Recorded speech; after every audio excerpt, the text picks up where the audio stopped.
Welcome, everybody, today to the Student Loan Planner podcast. This is a consultant takeover. My name is Molly, and I'm here with Megan, and we're going to talk about a little bit of a refresh on all the loopholes that we like to talk to all of our consults about. We're going to start with one of the more complicated ones called the double debt loophole, but review a bunch of others that are kind of dependent upon your family situation, where you live, are you in a community property state, things like that.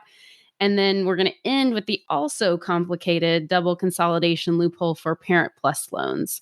We're going to talk a little bit about tax implications, of living in a community property state versus not. Just a kind of a disclaimer here, we get a lot of questions about the viability of these loopholes. So if I go through all of this really complicated process, is this going to work or not? I mean, it's the same kind of questions that we get with things like public service loan forgiveness. If I do all of this for 10 years, what if it doesn't work out? In the student loan world, it's difficult to know the future with certainty, but it's also important to understand what's available and what we understand right now, whether it makes sense to pursue any of these loopholes. It's really an individual question or answer. And that's why we have these consults and why we encourage everybody to book a consult with Student Loan Planner in the first place. So, hi, Megan. Hello. I am definitely looking forward to this conversation today. Loopholes, like getting complicated with student loan strategy, squeezing out every little bit of efficiency of a student loan plan. That is my bread and butter. I am so pumped about this. This stuff I could talk about all day. Yeah, I think that overall, us as a consultant group, we're going to always present the simplest plan to you first, or try to, but if you're ready to get down into the mud with us and get things a little more complicated, it can save you money. And that's why we present them. Yeah. And these loopholes, they may or may not be relevant to, definitely not going to be relevant to everybody. Some of these things are very specific to someone's specific situation.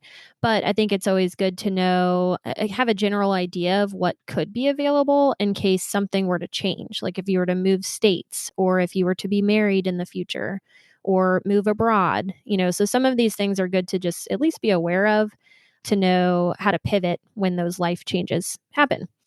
I think we're going to kick it off with probably what I think is the more complicated one to kind of wrap our head around, right? And that's the double debt loophole. A lot of moving parts. Travis and I, we had such a hard time trying to find a name for this when we first started talking about it. I think he at first said, this is the mad at your spouse loophole. And I was like, I don't know. I think double debt loophole might be better. This loophole that we're going to start off on, well, so let's maybe set the stage for who could maybe consider this in their specific situation. So you have to be married to take advantage of this loophole, and both spouses have to have student loan debt. So that's to start off with. Both spouses have to have federal student loans.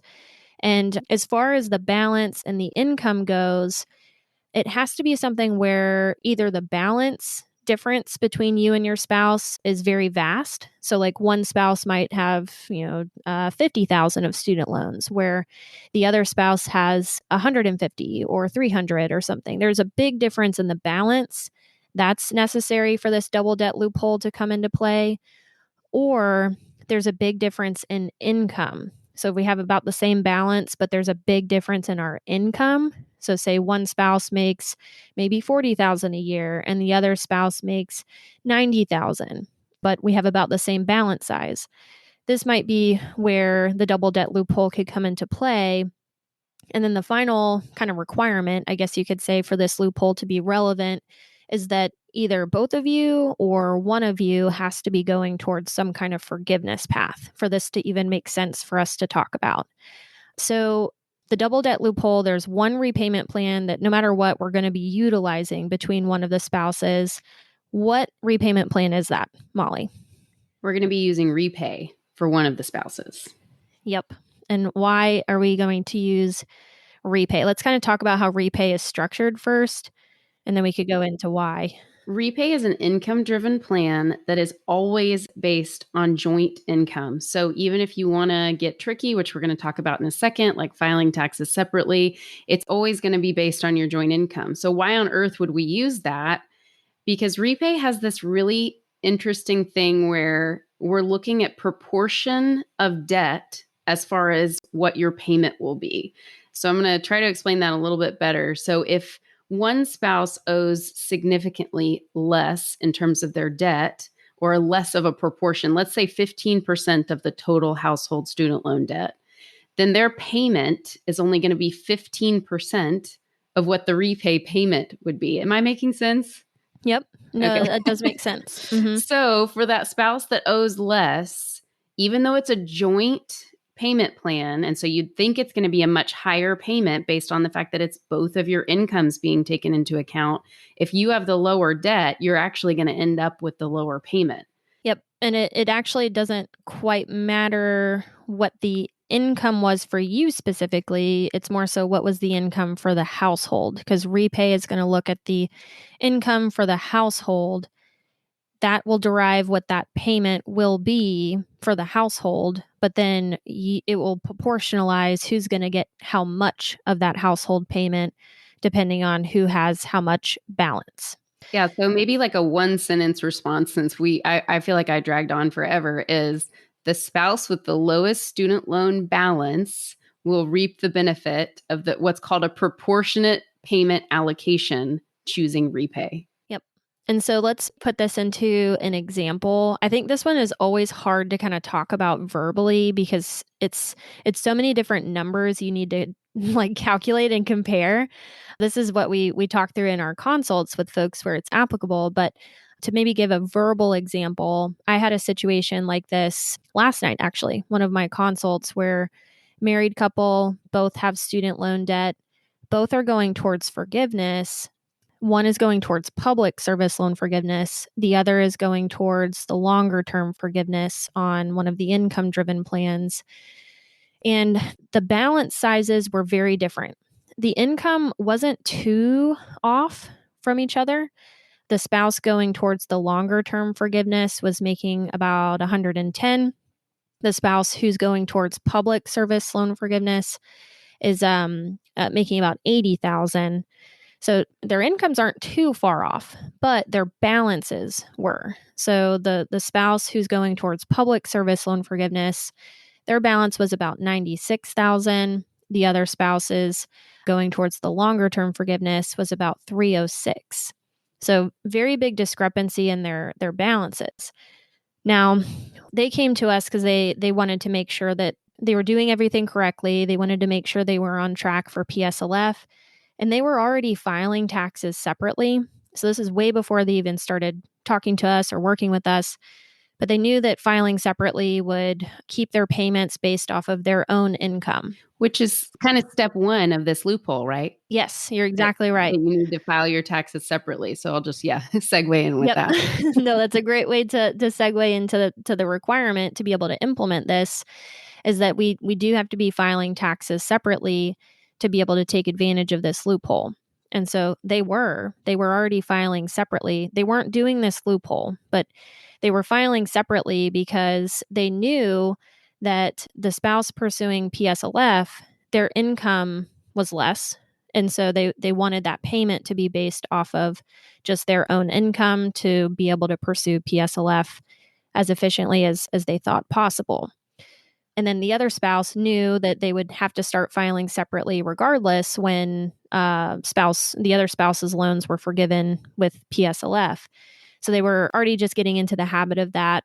So we ran the numbers to see, is there any benefit to them switching plans? So the spouse pursuing longer term forgiveness was on income-based repayment, and that's 25 years to forgiveness. They already had some significant time built up into it, probably about 8 or 9 years, but they don't have access to pay as you earn. And pay as you earn is a cheaper repayment plan with a shorter timeline to forgiveness, but they had borrowed before 2007, so they did not have access to it. IBR would have been the next best thing if we were keeping the payment based off of their own income. So the spouse pursuing longer term forgiveness was on income-based repayment. The spouse who was pursuing PSLF was eligible for pay, so they were on pay as you earn. Their payments, I'll just kind of round based on what their separate income was for IBR and pay as you earn. Their payments were about, we're going to be about $950. I'm just going to round for the spouse pursuing longer term forgiveness on IBR, and the payment was going to be about $500 for the spouse pursuing PSLF. Comparing that to REPAYE, it did actually, looking at REPAYE's numbers, it was pretty close. The spouse with the larger balance, the 306, if they were on REPAYE, they would have had such a larger proportion of that payment because I think it was about 75% of the balance was under the spouse pursuing the longer term forgiveness. So if they were to switch from IBR to REPAYE, their payment actually would have gone up, even though the payment under REPAYE is less, like the calculation is 10%. Am I losing you here so far, or am I doing okay? I know this is still really hard to talk through. I'll just reiterate it. So if the spouse with the higher debt who was on IBR was paying about $950, you're saying that his proportion of the REPAYE payment might have been $1,100, for example, because he had such a higher percentage. Because REPAYE always take joint income into account, and he had such a higher proportion of the student loans. Yep. So it actually worked in their favor to keep the payment off of their own income because REPAYE's payment proportion would have made their income or their payment much higher. So it was pretty close, but there wasn't a reason for them to switch to REPAYE from IBR. They had the right strategy. But where we were able to squeeze out some efficiency was having the spouse who is eligible for pay as you earn pursuing public service loan forgiveness to switch to REPAYE. And that's because, and we talked about this previously, the spouse with the lower balance size will tend to have a much better payment calculation on REPAYE using this strategy. Because in this example, their payment proportion on REPAYE is 25% instead of the payment just purely being based off of their own income.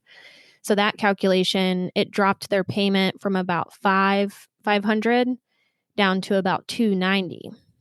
So it shaved off about, what is that? 500 minus 290. A little over $200. Yeah, a little over $200, which, for a situation where they were already filing separately, all they had to do was maybe switch to a different repayment plan. It saved them about $200 a month, which would be about $2,500 a year. And this person was right around the corner, a couple more years towards PSLF. So they'll be getting a little bit more forgiven, paying a little bit less to get there. So we saved them about maybe $5,000 between now and when they get forgiveness for not changing much. It was only just changing the repayment plan to get that little last bit of efficiency out of it. Yeah. And sometimes if people have never heard of this, I mean, $5,000 is a lot of money, but this can be a, $50,000, $100,000 difference to get onto something like this. So we're explaining it the best we can, but I think working through real situations, that's why, booking a call is so important, because we can look at your unique debt and see if it's actually worth it for you. Mm-hmm. And I think so many people don't know about the proportionate payment with REPAYE, that it's, important to mention yet again, even though we've mentioned it a couple times. Yeah. Well, it's just such an interesting, it's a nerdy way to just save more money. But, other things definitely go into this. So we're also taking into account, does filing separately cost us more to do per year? Does it kind of outweigh the savings that we reap? In their specific situation, it was almost a wash between filing joint and filing separately each year. So it was a no-brainer in our mind to just make that small adjustment because that's all they had to do. They weren't missing out on anything else. So that's one thing that could make this less effective, is if there's a big tax hit for filing separately. Yeah, we always suggest, since we're not tax experts, that people check with a CPA or with a buddy that might do taxes or something like that to run the scenario of filing separately to make sure there's not some drastic penalty for doing so. There are some things you lose out on, but at the same time, it's typically those people where, if you have a stay-at-home spouse and someone who makes $300,000, then you're going to have some penalties for filing separately there. Unless, and I'll make a little bit of a segue here, you happen to live in a community property state. So Anything else on double debt before I zoom off, Megan? I think that's the gist of it. We do have 2 separate articles on our website about this to help explain it a little more and show some examples. So definitely utilize our website and our blog for some of these concepts we're going to talk about today if you want a little more information. But this is a perfect segue into community property states and why that's another loophole that we're going to talk about today. Yeah. So, what is a community property state? So there are 9 of them. I won't go into the history like Travis. Travis does a really good job of going into the history of community property states. But I mean, I live in Texas. Texas is a community property state. There's a lot of different rules that apply for that. But in student loan land, what's most important is that if you decide to file your taxes separately, you take your income, your spouse's income, add them, and divide by 2. So you can't file separately like you can in any other state, like Pennsylvania, that's not a community property state. You actually have to add your incomes up and divide by 2. So that brings up one of our loopholes called the breadwinner loophole, which is number 1, you have to live in a community property state.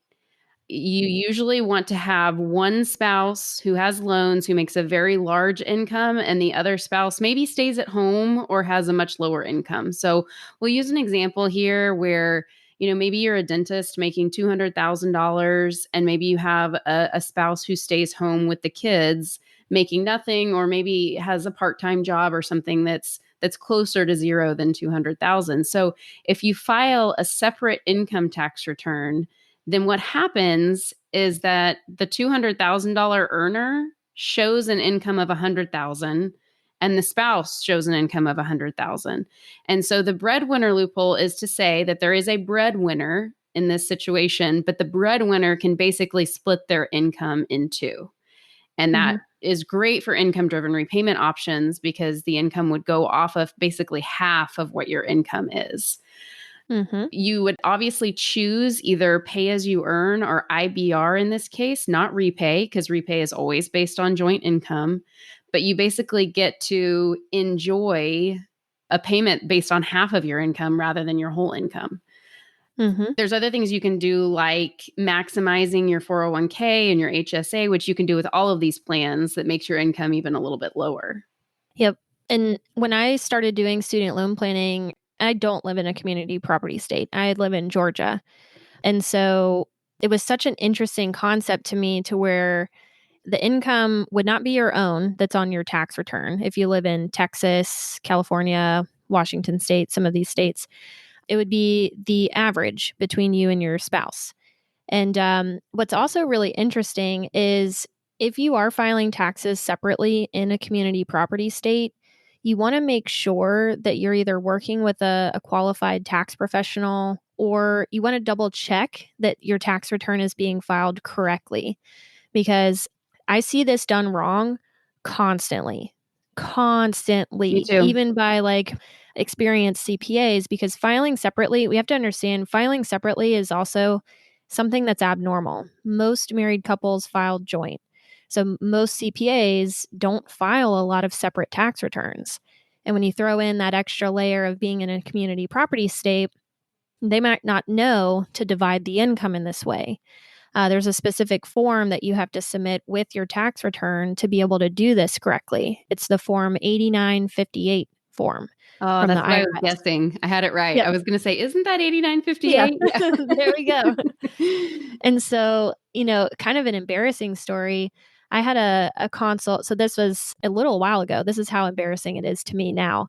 But I used to think that filing separately and dividing income in a community property state was optional.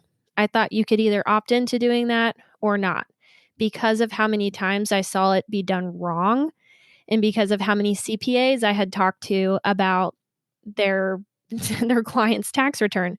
So, it was just amazing to me. And I put this in our Slack channel. I was like, I can't believe I've thought that this was optional. It's actually not. So if a great quick way to double check if your tax returns have been done correctly over the years, if you've been filing taxes separately, is take a look at you and your spouse's adjusted gross income, which that'll be online. For 2020, it'll be line 11 on your 1040 from your federal tax return.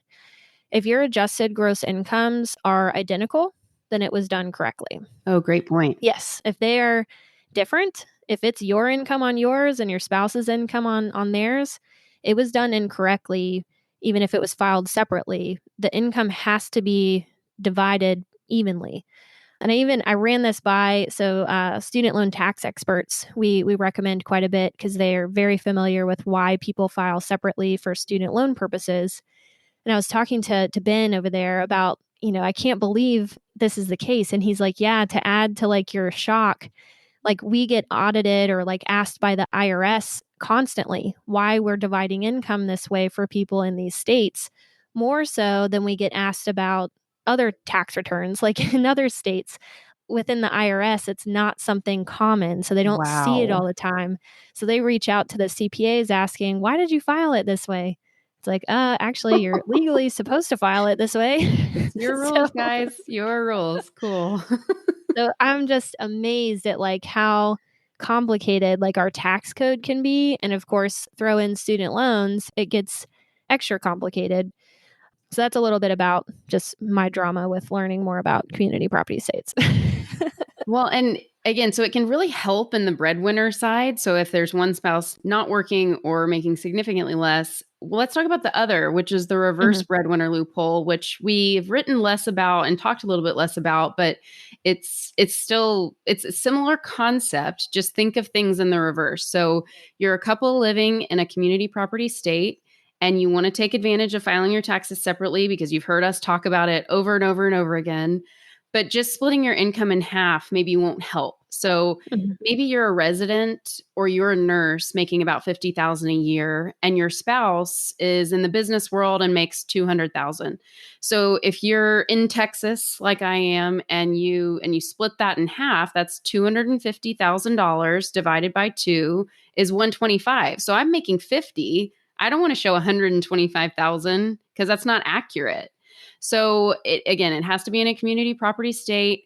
And what you do with the reverse breadwinner is that you can call your servicer and request to submit what's called alternative documentation of income, or ADI.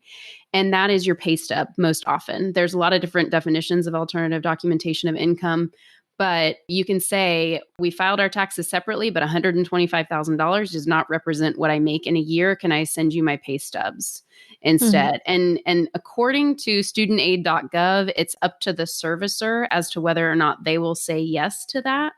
So it's not, you can't bother studentaid.gov with that. It's up to the servicer's discretion, but I haven't heard of a no. I don't know. Have you experienced one? No, I haven't experienced a no, but I also know there's a way you can force it through like the recertification application on studentaid.gov. So if you filed separately, you live in a community property state, your tax return income is much higher than what you actually make because of that division of income. When you go through and you recertify, what's important is that you filed separately, because that's going to allow us to keep the payment off of your income. And studentaid.gov, when you do that application online, it's automatically going to link back to that tax return, which is okay. We need it to show that we filed separately. But the very next question, when you link to that tax return, says, has your income decreased since your last tax return? And I think you can honestly say yes to that, because that tax return is not reflective of your actual income. So if you say yes, then it will automatically trigger the requirement for you to submit alternative documentation to your servicer. So that could be the pay stub. And that will keep the payment based off of your true income in that reverse breadwinner loophole situation. And we've heard about some sticky things where, we tell you with every single one of these loopholes to max retirement savings and HSAs and things like that. Sometimes the servicers try to just take your gross income off your pay stub. And that's just something where, I've just heard conflicting reports. Sometimes they will, you call them back, you kind of argue with them, and they will take the lower payment. And sometimes they won't. I don't know. Do you have anything to add to that idea? Yeah, I think anytime you have to communicate more with the servicers, there's more room for something to happen. Interpretation. Yeah, more room for interpretation, more room for them, to mess something up. But so with the pay stub, if you are submitting a pay stub, and we do, you're exactly right. We tell people to take advantage of pre-tax opportunities, like contributing more to 401k or TSP or HSA to reduce adjusted gross income. Well, on the pay stub, I typically recommend if you're submitting a pay stub and you want to make sure that that's factored in, make it abundantly clear. And I tell folks to write it up at the top of that pay stub. Take your gross pay from the pay stub, subtract out your pre-tax contribution from that pay stub specifically, highlight it. And then I also tell folks to multiply it out by how many pay periods they have in the year to just make it super easy for the servicer to look at real quickly, understand what you did, plug it into their system, and move on to the next application. Because that's what you're running up against too. You're not sending these to people who are like on your side to try to get you the lowest payment as possible. You're sending them to people who are just paid to push documents through, get the work done. So I always say to just make it as easy and as clear as possible. They may or may not take it. They may still take your gross income, but it might be much better than what that higher income would have reflected on your tax return. And we say this all the time that I feel like I've read this so many times. I've heard it on the podcast so many times, but just calling and getting the first person, you don't have to take their answer at your servicer. You can ask to escalate. You can hang up the phone and call again. There's a lot of different options as far as these arguments we talk about with our servicers, or these negotiations, maybe is a better word. Yeah. Yeah, that's a more positive word. Yeah. So what about if, I know that we've both had a lot of these calls, if you just want to move out of the country and avoid your student loans? Yeah. So we just talked about where we live in regards to community property states. Let's talk about if you move out of the country. So we actually talked to a lot of folks who live abroad. Either they met someone in school and they moved to Ireland and got married, or they wanted to practice in a different country or just wanted to work in a different country and they're now living there permanently. So we see this a lot. And we even have an article on our website. I think Travis and his titles always crack me up for like the name of the article, but I think it's something like how to flee the country if you have student loan debt or federal student loans. But so we don't recommend fleeing the country. It's just a funny thought, because what our next loophole is the foreign earned income exclusion.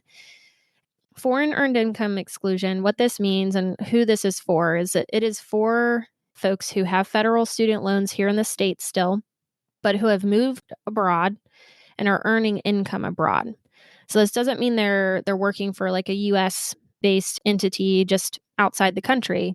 This is if you've truly moved to, let's say, Europe, and you are practicing or working or earning money in Europe and you still have your student loans here.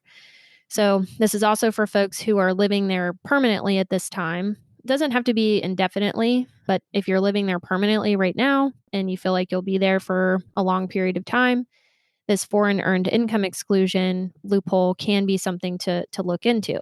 So when it comes to income-driven plans, the payment is calculated off of your adjusted gross income.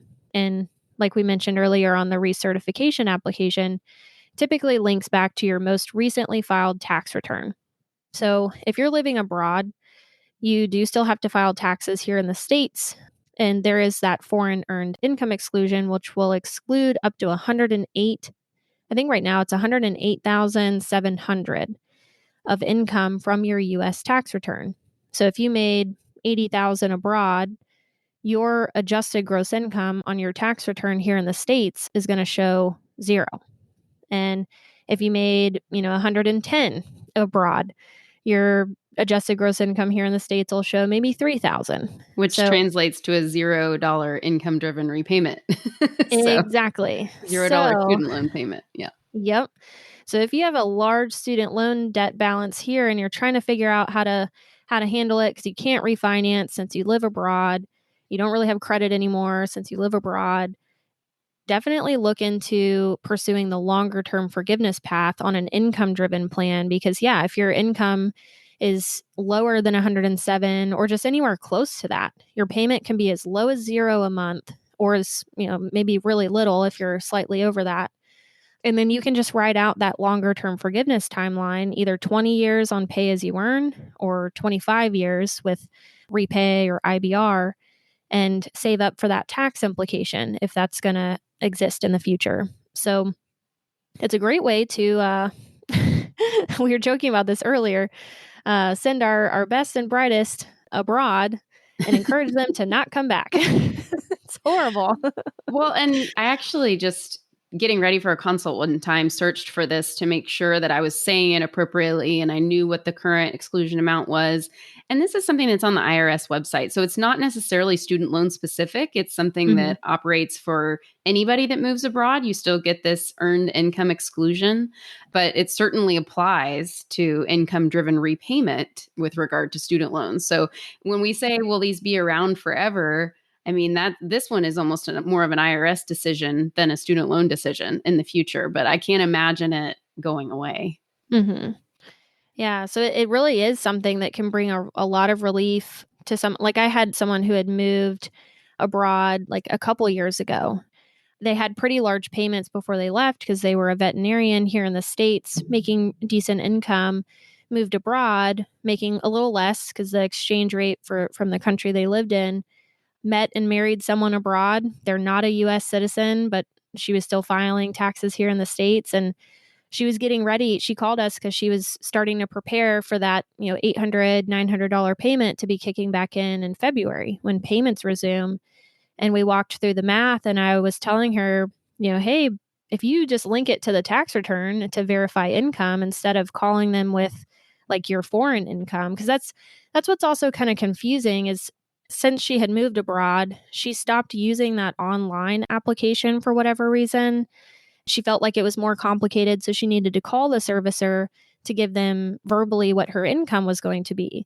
And so she had been doing that before the COVID pause, and they were just taking that as if it was US-based income and calculating the payment off of that. And I was like, no, we're not going to do that. We're gonna do it how it should be done. And so she was getting ready for that large payment to kick back in, but she was trying to consider refinancing or selling their home to pay it back. And so doing this strategy just opened up so much more opportunity for her to use her money towards other things and prioritize other things to where she's still going to save up for that potential tax implication, but she's not going to have to put all of her hard-earned money abroad, which the exchange rate over here would have put her at a disservice to try to pay it back. So I was excited about that one, and it could definitely bring a lot of relief to folks abroad who plan on staying abroad. Absolutely. Okay. So we've talked about double debt. We've talked about breadwinner and reverse breadwinner. We've talked about foreign earned income exclusion. We have two more, and I want to give the last one since it's a little more complicated. It's ample time. So I'm going to kind of fly through a loophole that it's not necessarily really a loophole. It's just something that a lot of people don't necessarily know, which is that REPAYE, which we started talking about with the double debt, revised pay as you earn, has an interest subsidy. When you sign up for REPAYE, the government pays half of all interest that's not covered by your required monthly payment. So there's a whole blog article that Travis did about MBAs and considering this for different kinds of degrees that you get and things like that. I think the biggest takeaway is that, and what I see most with consults is, we talk through this more complicated plan of maybe filing separately, which REPAYE won't help with, or we talk through all these different options. But I find it's most helpful for someone who's kind of on the fence about pursuing some sort of forgiveness, well, whether it be PSLF or long-term forgiveness.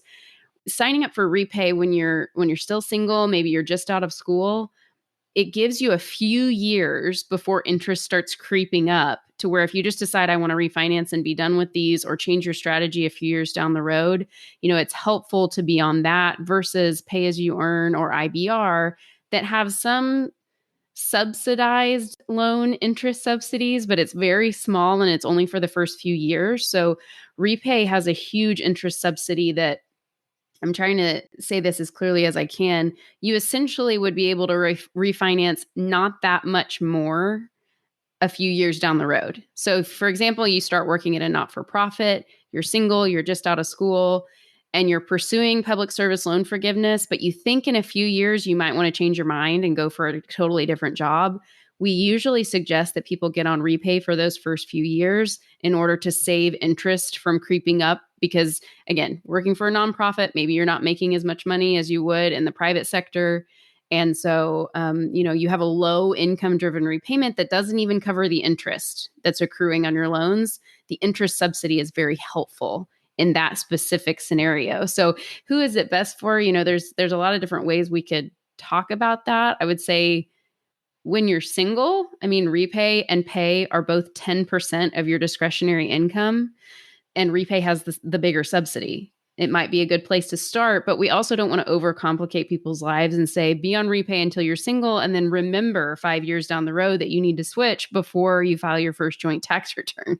Mm-hmm. So, again, it's not really a loophole. It's just something that's available. Yeah. And I keep saying like squeeze every little bit of efficiency out, but that's what I feel like. I feel like we're taking like a towel, Yes. and in that towel is the efficiency we can provide, and we're squeezing every last drop of it out. Exactly. But so REPAYE is certainly not necessarily a loophole, but it could be considered one because I guess it's just less known. We get on a call lots of times with folks who aren't aware of how interest accrues on REPAYE and how it's different from the accrual on a refinanced loan or on pay as you earn, for example. So it can really provide a lot of savings there to keep the balance as low as possible for as long as possible without having to dump a ton of money into it. Exactly. So I like to say it helps kind of keep the foot in the door for a forgiveness path, maybe if you think you're going to go that route long term. But if not, we can refinance or take a more aggressive approach, and we didn't do so much damage because we kept that balance as low as we could, as long as we could, if that makes sense. Yep. Yeah. Okay, so circling to our final one, and then we'll just mention a sentence or two about the future of all of these loopholes because it's still pretty unknown. But so double consolidation for Parent Plus loans, we were actually just talking about this week. Meagan and I were when we have parents call, they usually start with, I want the simplest option possible, but I know I need a lower payment. So what can I do for that? And we'll look at, extended repayment. We'll look at all the different options in an income contingent repayment, which is available for Parent Plus loans. But ultimately, if you want to get an even lower income driven repayment, Meagan, take it away. It's double consolidation. It's like you got to add complication to your life. Sorry, We do. but there is a way to get a lower payment. It just takes some extra steps. Yep. And so we're talking about Parent Plus loans, and these are relevant to parents who had to borrow for their undergraduate kids. So Parent Plus loans can add on top. So if you're borrowing for undergrad, the student borrows as much as they can under their name. The next bucket you can spill over into in the federal system is these Parent Plus loans. So it's kind of like in the graduate school sector where you start off with unsubsidized loans in graduate school, but if graduate school is more expensive, you can spill over into Graduate Plus. So Parent Plus are similar in the sense that you can borrow up to the cost of attendance. So if that undergrad program for your child is $50,000 and you can only borrow $5,000 under the kid's name, then you can borrow the rest of the 45 in Parent Plus loans. Parent Plus loans naturally are very limited on their repayment options, however. They might be federal loans, which makes you think that they are more flexible, which they certainly can be. And we tend to recommend Parent Plus loans for most situations because of the flexibility. But when it comes to repayment options, they do not have the same repayment options as the student. So they don't have access naturally to pay as you earn or REPAYE or IBR. They only have access to those amortized plans like extended graduated or the standard plan. And if you consolidate once, if you combine them all together, then you'll have access to one repayment plan, one income-driven plan called income contingent repayment. which is the most expensive one. So Not a favorite of ours. we rarely talk about it because it's the oldest. It's been around since the 90s. It's 20% of your discretionary income instead of 10 or 15 like the cheaper ones that students have access to. So parents, I understand the frustration with Parent Plus loans because there's not seemingly a lot of options available to them for more affordable payments with larger balances. And so this is where the double consolidation comes in. And this is if we want to talk about loopholes, this is probably in the most true form what a loophole is, because Mhm. it is not supposed to exist. This process is not supposed to work, but it does based on how the terms and conditions of these loans presently read. As we mentioned with Parent Plus loans, if we consolidate once, we have access to income contingent repayment. And that's because the language clearly says that if a consolidation loan includes loans that were made to parents for a child's undergrad education, then they only have access to income contingent repayment for their income driven option. Now, the double consolidation process happens where we consolidate twice through a process to consolidate. So let's visually kind of get an example in our minds. Let's say we have 4 Parent Plus loans for the 4 years our child went to undergrad. What we would do in this double consolidation situation is we would take 2 of those Parent Plus loans, combine them together by themselves, and we would take the other 2 Parent Plus loans, consolidate those together by themselves at a different company because we don't want them accidentally combined together because then we only have access to ICR. But if we consolidate them separately, 2 different companies, we have 2 separate direct consolidation loans, which only have access to income contingent repayment. But the double comes in here where we combine them one last time, where we consolidate the 2 consolidation loans. And what happens is that final consolidation is one that consolidated 2 direct consolidation loans. So it kind of forces out that Parent Plus loan code, if that makes sense, to where it's not in the order anymore. And so that final consolidation then has access to pay as you earn, to repay, to IBR, where it otherwise would not have. I think you described this incredibly well. I would also say that you've written a really good article on this that goes through this step by step. And then same thing if people get a consult with us. Meagan is our resident expert of this particular consolidation, but every single one of us can walk you through it and talk about which servicer to send things to. And I'll just throw in my 2 cents on it. Almost no question, you are going to get some sort of flags thrown up from your servicers that you can't do this. But you can. Yep. It's just so expect some bumps along the road as you're going through the application process. Yeah, and it really is just because you have to kind of maneuver between like what their process is and navigating their process as smoothly as possible so you can move on to the next step. So our article online does paint a good picture of how you can go about it. If you want some more specialized help with it, come work with us. We'll help walk you through it. And then this might help us kind of transition into the, what we foresee in the future for some of these loopholes. I think, and I started off our little chat before this recording today thinking that, I do think there's going to be changes either to this loophole to where maybe at some point it's closed because they did try to close this before COVID, but then COVID happened and everybody got distracted. So this could be a temporary thing to where this option to reduce payments as low as possible for Parent Plus loans doesn't exist in the future. Maybe we only do have access to ICR or those amortized plans. That's more reason in my mind why I think Parent Plus loans, just in general, might see some positive changes in the future. Yeah, because right now, I mean, you're talking about people in their 50s, potentially 60s or 70s, with all of a sudden having a $1,200 a month payment and they're about to retire. I mean, and maybe there aren't adequate savings for retirement where Social Security is their only, or a single pension is their only source of income. I can't imagine they're not going to make this better for parent borrowers going forward.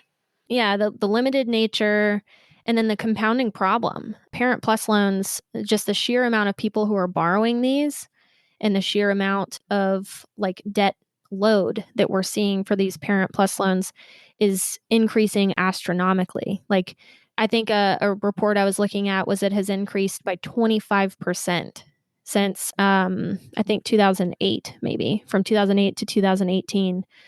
So, and these are all folks that, again, like you said, are kind of rolling into their retirement years with these big loans that there aren't many options for repayment on.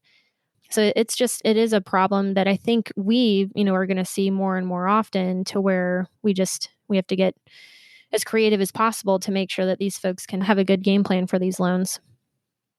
Absolutely. So we talked a little earlier, or we haven't talked on this podcast, but Meagan, you and I talked about that Student Loan Planner does do pre-debt calls, because one thing that's kind of unfair about the whole FAFSA application process is the fact that it seems like, your child can borrow a little. A lot of parents don't want their kids to be in debt, and so they just go all in on the Parent Plus loans. Are there any strategies we can do with that? That's what those pre-debt calls are for. Maybe Parent Plus loans are the best because they do have a lot of flexibility, but is it worth looking at home equity lines of credit, things like that, to see if there's at least a better interest rate? Parent Plus have kind of high interest rates as well. So I would say pre-debt calls are helpful with that. Mm-hmm. And then as far as other things in the future, Travis has updated an article recently, and he's constantly updating it about what are Biden's plans for student loans? So I don't know if we want to hit on one or two of those. We're getting close to our time, but yeah. So on our website, Travis has been updating one of the articles. It's titled "Biden Student Loan Plan: Reform Through Executive Order," if you wanted to search this. And so some things that we think could change in the future. So there's been a lot of forgiveness or cancellation, but not in the way we maybe assumed it was going to happen. We've seen a lot of disability discharge of student loans for folks who are disabled. We've seen the Borrower's Defense Program really get some attention on canceling debt. So those have been some really targeted focuses of student loan cancellation. Other things that might be entertained here coming up are improvements to public service loan forgiveness. I think there's been cries for that for a long time. But another maybe more notable one for some updates or changes was that Biden was interested in, or he has proposed some options for folks who make less than $25,000 a year and they have federal student loans. There's something that he wants to do for those folks where maybe they have no payments and no accruing interest if their income falls below that threshold of $25,000 a year. And then he's also interested in maybe reducing the repayment itself. So maybe instead of 10% of somebody's discretionary income, maybe it's 5%. And that's for maybe undergrad borrowers to have a cheaper repayment option. And we usually think that those take a couple of years to get to put into place. So we wouldn't expect for anybody listening that this is something that happens in the next year. Right. It usually, it takes a little while to get that put into place, just like it did when Obama put REPAYE into place. Yeah. So. Yeah. REPAYE took a little while. So that's why they forced in pay as you earn. So they were like, this is taking too long. And then pay as you earn came about. And then REPAYE. So that's why pay. Yeah. So it's a very interesting history in student loans. But, that's another podcast. Yeah. But I think we did a really good job of kind of highlighting or refreshing, because we did a podcast episode like this probably about, it might have been 2 years ago now, because it was closer to when I had joined, and my anniversary is coming up. November will be my 2-year. Hey, happy anniversary. Yeah. I met Travis at a conference in September of 2019 before COVID happened. That's crazy. Yeah. So it's been a fun ride, but I think the loopholes that we talked about, maybe some of them are relevant to folks listening. It could be relevant to you in the future. Maybe you're just trying to get some ideas on how to completely maximize your efficiency with your student loan plan. So hopefully this was helpful. But I'm glad me and you got to do this together. We're the M&M dream team. Yeah. And I would just echo that these 6 that we talked about are the most complicated, but the most common things we talk about with consults, or that we consider as we're preparing for your consultation. And so, doing other things, if you feel like you have an even simpler situation, I think the biggest takeaway I've had from being here almost a year now is don't assume that your plan that you have in your head is the best option. I mean, that's what I did with my student loans. I just knew that I needed to pay them off as quickly as possible. And I think that, if you'll give us an hour of your time and whatever it cost for the consult, then we might be able to open your mind, or at least give you the confidence that you're making the right choice. Mm-hmm. I guess we'll end it here saying, reach out to us if you have any, what you think are complicated or even not complicated kind of situations. That's what we're here for. We give, between the podcast and the blog and YouTube and now Instagram and Facebook, we're here for you. And we do read questions and comments, even if we don't get to them immediately. Shoot us some questions about these loopholes and we'll be happy to answer. And yeah, thanks for hanging out with us on this consultant takeover again. Hope y'all have a great rest of your day.